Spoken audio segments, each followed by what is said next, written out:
Welcome to Lakshmi அம்மா kitchen. இன்றைக்கி நம்ம பார்க்க போகிற ரெசிபி என்னென்னா முருங்கைக்கீரை தாங்க. முருங்கைக்கீரை ஒரு கட்டு கழுவி வாஷ் பண்ணி வச்சுருக்கேங்க. கிராமத்து ஸ்டைலில் முருங்கைக்கீரை முட்டை பொடி மாஸ் தாங்க பண்ண போகிறோம். கீரையை வச்சு முட்டையை வச்சு பண்ண போகிறோம். எப்படி பண்ணுறதுன்னு பார்க்கலாம் வாங்க. ஒரு கட்டு முருங்கைக்கீரை அலசி கழுவி எடுத்து வச்சுருக்கேங்க. ஒரு மீடியம் சைஸ் வெங்காயம், ஒரு 10 பல் பூண்டு நறுக்கி வச்சுருக்கேன். ஒரு 5 காஞ்ச மிளகா, கடுகு, உளுத்தம்பருப்பு, சீரகம், ஒரு 3 முட்டைங்க. அவ்வளோதாங்க. இதுக்கு தாளிக்க நல்லெண்ணெய். எப்படி செய்கிறதுன்னு பார்க்கலாம் வாங்க. வச்சுருக்காங்க. இது நல்லெண்ணெயில் செஞ்சால் ரொம்ப நல்லாயிருக்கும். நான் தேவையான அளவு நல்லெண்ணெய் விட்றேங்க. இது செக்கில் ஆட்டி எடுத்துகிட்டு வந்த நல்லெண்ணெய் தாங்க. இதுலேயே நம்ம எடுத்துகிட்டு வந்த அந்த வச்சுருக்க அந்த 5 காஞ்ச மிளகாவை கிள்ளி போட்டுடலாங்க.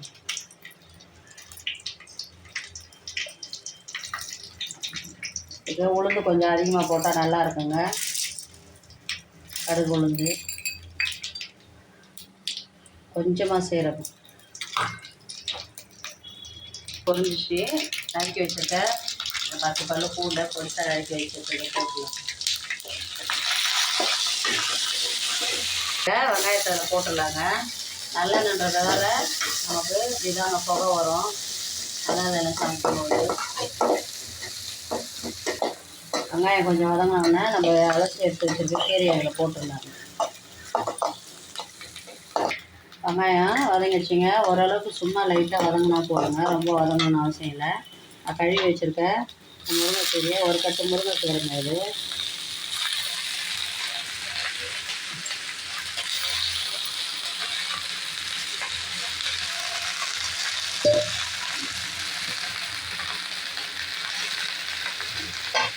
முருங்கைக்கீரை டக்குன்னு சொண்டி கொஞ்சமாக ஆகிடுங்க. கீரை நம்ம வதங்கினோடனே உப்பு போட்டு மல்லித்தூள் போட்டு கொஞ்சமாக தண்ணி விட்டு வேக வச்சுக்கலாங்க. தேவையான அளவு உப்பு போட்டு வச்சுங்க. இப்போ கொஞ்சமாக தேவையான அளவு மல்லித்தூள் போட்டுக்கலாங்க. வதங்கிடுச்சிங்க. கொஞ்சமாக நம்ம தண்ணி விட்டுக்கலாங்க. இந்த தண்ணி போதுங்க கீரை வேக.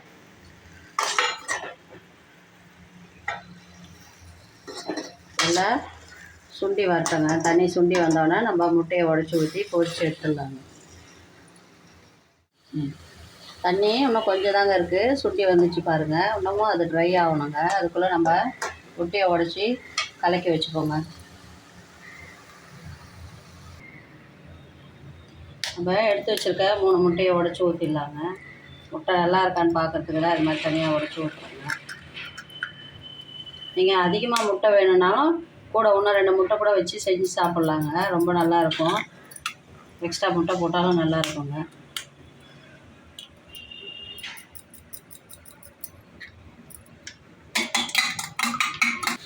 தண்ணிலாம் சுண்டி கீரை ரெடியாக இருக்குது பாருங்கள். தண்ணி இல்லாமல் ஃபுல்லாக அதில் எண்ணெய் அதிகமாக தெரியுங்க. எண்ணெய் முட்டை கேட்க கொஞ்சம் அதிகமாக ஊற்றுறதுனால தண்ணி எதுவுமே இல்லை. இந்த அளவுக்கு நல்லா கீரை ரெடியானோடனே நம்ம கலக்கி வச்சுருக்க அந்த முட்டையை அதில் ஊற்றிடலாங்க.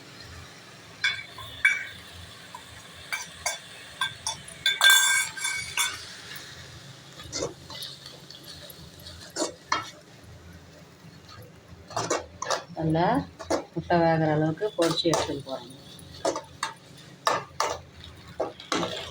சூப்பராக ரெடி ஆகிடுச்சு பாருங்கள். முட்டையெல்லாம் நமக்கு வந்துடுச்சு. பொரிஞ்சிருக்கு பாருங்கள் முட்டை நல்லா கீரையாக கூட.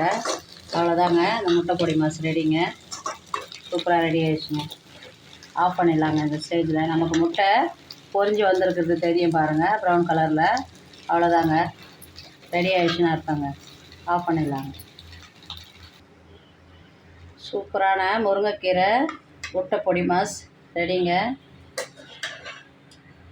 ஒரு கட்டு முருங்கைக்கீரைக்கு நான் 3 முட்டை சொல்லியிருந்தேன். நீங்கள் வேணுன்னா அதிகமாக கூட முட்டை போட்டு செய்யலாங்க. ரொம்பவே நல்லா இருக்குங்க. கிராமத்தில் அடிக்கடிக்கு இது மாதிரி முருங்கைக்கீரையில் முட்டை போட்டு செஞ்சு சாப்பிடுவாங்க. சைடிஷ்ஷாக எதுக்குனாலும் வச்சு சாப்பிட்லாங்க. ரொம்ப டேஸ்ட்டாக இருக்குங்க. நீங்களும் ட்ரை பண்ணி பாருங்கள். இந்த வீடியோ பிடிச்சிருந்தா லைக் பண்ணுங்கள், ஷேர் பண்ணுங்கள், கமெண்ட் பண்ணுங்கள். லக்ஷ்மி அம்மா கிச்சனுக்கு சப்போர்ட் பண்ணுங்கள். மறக்காமல் சப்ஸ்கிரைப் பண்ணுங்கள். தேங்க்யூங்க.